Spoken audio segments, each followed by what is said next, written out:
ఓం శ్రీ గురుభ్యో నమః. ఓం శ్రీ మహాగణాధిపతి. అందరికీ నమస్కారం. లక్కరాజ్ మురళీధరరావు ఆస్ట్రో ఎంటర్ప్రైజ్ చాలా స్వాగతం. ఈ వీడియోలో శ్రీ తాళ్లపాక అన్నమాచార్యుల జయంతి సందర్భంగా ఆయన జీవిత విశేషాలు తెలుస్తున్నాము. వైశాఖ శుద్ధ పౌర్ణమి రోజు ఆయన జన్మదినంగా జరుపుకుంటారు. శ్రీ తాళ్లపాక అన్నమాచార్యులు మే 9, 1408 ఫిబ్రవరి 23, 1503 అన్నమాట.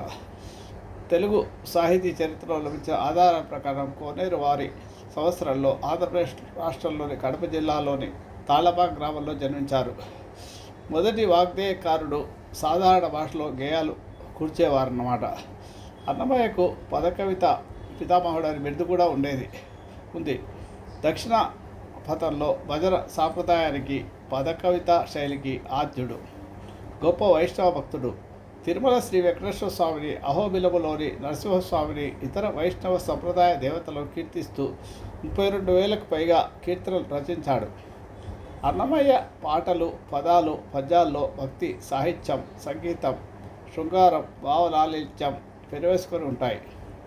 శ్రీ వెంకటేశ్వర సంకీర్తనలు అన్నమయ్య కీర్తనలుగా ప్రసిద్ధి చెందాయి. ఆయన కీర్తనల్లో భక్తి, దార్శనికత, సామాజిక సందేశాలు అంతర్లీనంగా ఉంటాయి. ఇక మహిళా గౌరవం, సమాజంలో న్యాయం వంటి విషయాలను కూడా తన పాటల ద్వారా ప్రస్తావించారు.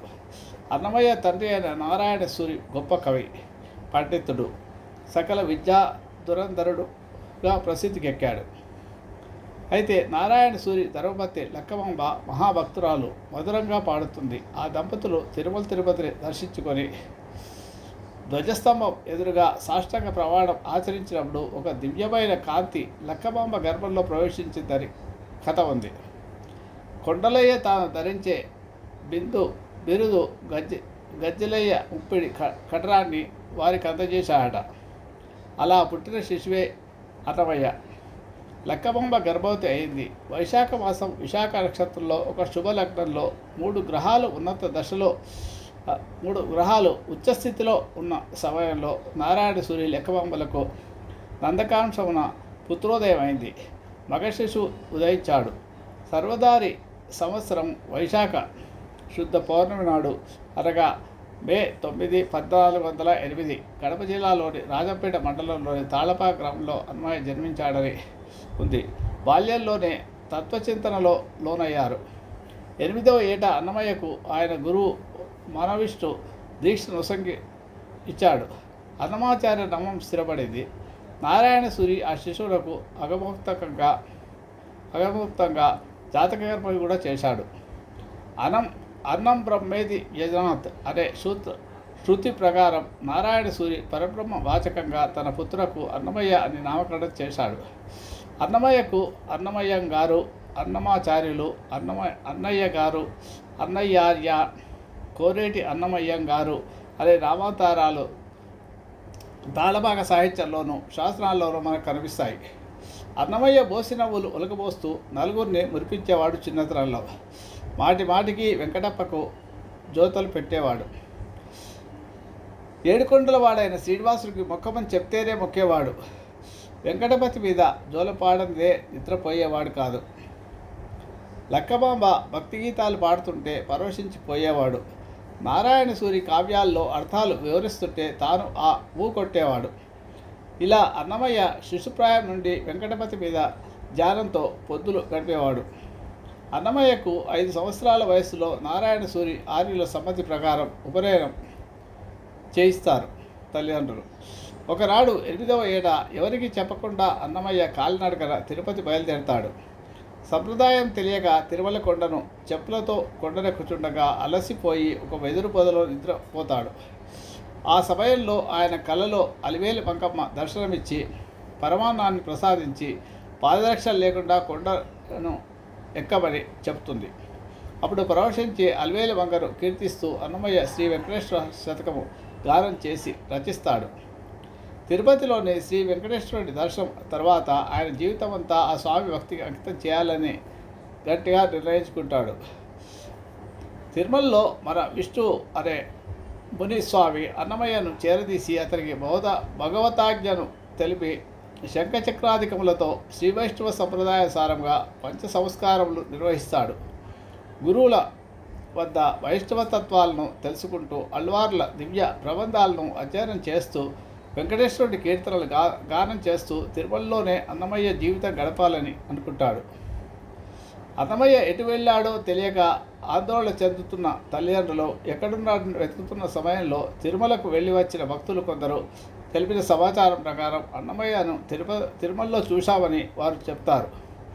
ఆ విషయం తెలిసిన వెంటనే తల్లిదండ్రులు తిరుమలకు వెళ్ళి అతని ఇంటికి రమని తిరిగి బ్రతిమలాడతారు. ముందు నిరాకరించిన అన్నమయ్య గురువు ఆదేశంపై తాళ్లపాకకు తిరిగి వస్తాడు. కానీ స్వామిని మరవలేక నిరంతరం భగవద్ ధ్యానంలో ఉంటూ స్వామిని కీర్తిస్తూ ఉండేవాడు రోజంతా. అతనికి యుక్త వయస్సు రాగానే తిమ్మక్క, అక్కమ్మ అనే వారితో వివాహం చేస్తారు తల్లిదండ్రులు. వైవాహిక జీవితంలో పడిన అన్నమయ్య ఒకమారు తన 2 భార్యలతో కూడి తిరుమలను దర్శిస్తాడు. ఆ సమయంలోనే శ్రీ వెంకటేశ్వర స్వామి వారికి రోజుకో కీర్తన వినిపించాలని సంకల్పం చేసుకుంటాడు.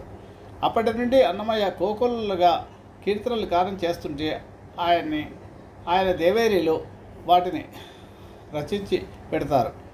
విజయనగర రాజ ప్రతినిధి దండనాథుడు అయిన సాల్వ నరసింహరాయలు ఇతడు శ్రీకృష్ణదేవరాయలకు తాత. టంగుటూరు కేంద్రంగా ఆ సీమ పొత్తవినాడు పాలనా వ్యవహారాలు చూస్తుండేవాడు. అన్నమయ్య కీర్తనలు అతని ఆశీర్వచన మహత్యం గురించి విన్న దండనాథుడు తాళపాకకు వెళ్ళి అన్నమయ్య దర్శించి అతనితో సాన్నిహిత్యం పెంచుకుంటాడు. తర్వాత అతను పెరుగొండ ప్రభు అయ్యాక అన్నమయ్యను తన ఆస్థానానికి ఆహ్వానిస్తాడు. రాజస్థాన్లో ఉన్న కాలంలో అన్నమయ్య సంగీత కీర్తనల ప్రభావం కన్నడ దేశంలో హరిదాస కూటమిలో ప్రసిద్ధి చెందాయి. 90 సంవత్సరాల పరిపూర్ణ జీవితం గడిపిన అన్నమయ్య దుందుబి నామ సంవత్సరం పాల్గొన బహుళ ద్వాదశి నాడు ఫిబ్రవరి 23, 1503లో పరమపదించాడని మనకు రాగిరేకుల మీద దాన్ని బట్టి తెలుస్తుంది. రాగిరేకుల మీద రాసిన తిథుల కారణంగానే అతని జన్మ మరణ దినాలు మనకు తెలుస్తున్నాయి. తిరుమల తిమ్మప్ప ఆలయంలోనే ఆయన రాసిన కీర్తనల్లో చాలా భాగం తామ్ర శాసనాలపై లిపిబద్ధంగా చేయబడి ఉంది. తిరుమల తిరుపతి దేవస్థానం ఆయన రచనలను సేకరించి ప్రచురిస్తున్నది. శ్రీనివాసుని భక్తులకు, సంగీత ప్రియులకు లభించిన కీర్తనలు 1922లో 14,000 అన్నమయ్య కీర్తనలు, ఇతర రచనలు ఇచ్చిన 2,500 రాగిరేకులు తిరుమల సంకీర్తన భండాగారంలో లభించాయి. ఇది తిరుమల హుండీకి ఎదురుగా ఉన్న ఒక రాతి పలకాల గదిలో ఉంటుంది. ప్రాజెక్టుల సంస్మరణ కార్యక్రమాలు అన్నమాచార్య ప్రాజెక్టుగా స్థాపించబడి వీటిని సంస్కరిస్తున్నారు. అనేక సంగీత కళాకారులు ఆయన సంకీర్తనలను పాటలుగా ఆలపిస్తూ ఆధ్యాత్మిక సంకల్పాన్ని కొనసాగిస్తున్నారు. అచంచలమైన భక్తితో జీవితమంతా తాళ్లపాక అన్నమాచార్యులు తెలుగు భక్తి కవిత్వానికి ఆద్యుడు అని పరిగణింపబడిన శ్రీ వెంకటేశ్వర స్వామి భక్తుడిగా అనేక సంకీర్తనలు రచించాడు. భక్తితో గానం చేసిన సంకీర్తన ప్రియుడిని ఆయన జన్మదినం సందర్భంగా గుర్తు చేసుకోవడం మన కర్తవ్యమే కాకుండా బాధ్యత కూడా. శుభమస్తు.